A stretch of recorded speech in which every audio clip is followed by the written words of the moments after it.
Well, that was the beginning of another life for me.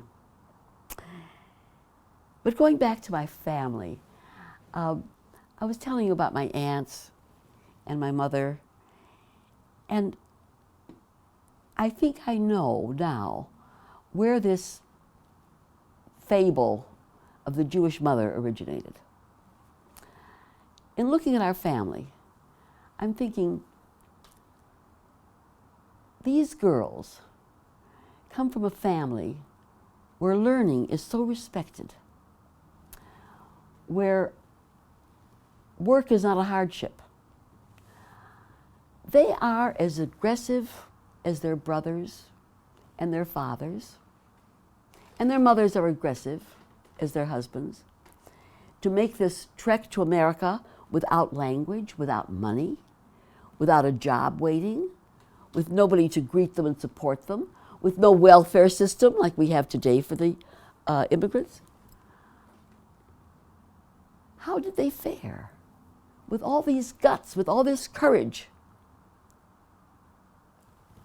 Well, the husbands, we find, were not acclimated to making a living in America. The most prestigious husbands were the ones who were most learned, but didn't have a trade.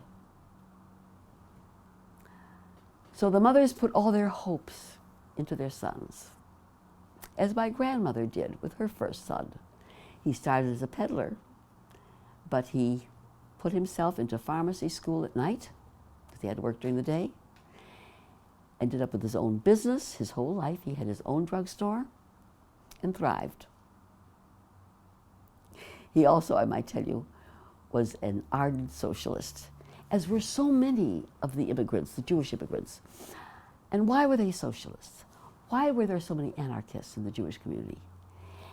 Because they were the only people in Europe who could read and write as a group. They were literate.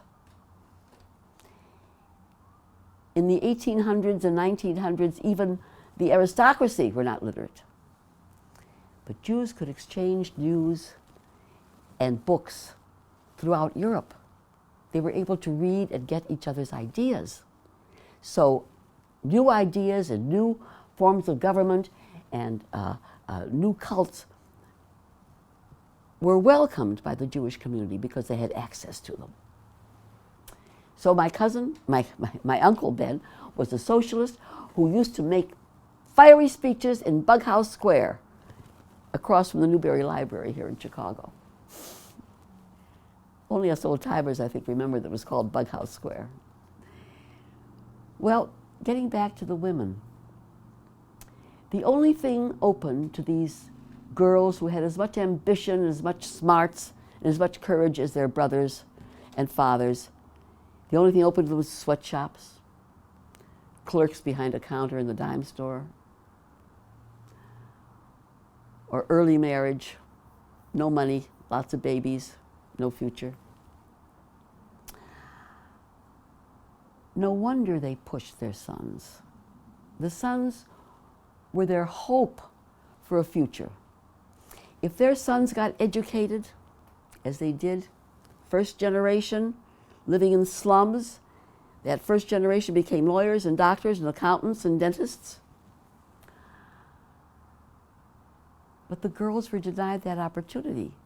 They were working in sweatshops to put the brothers through college. What do you do with this thwarted ambition and energy? What do you do with those dreams? And the myth of the Jewish mother started. She was meddlesome, she was bossy, she was authoritative.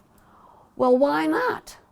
If she didn't do that, like Bessie in the famous play Awake and Sing, if she didn't push, if she didn't guide her children, they wouldn't achieve what they did in 1 or 2 generations. Well, that's my sermon for now.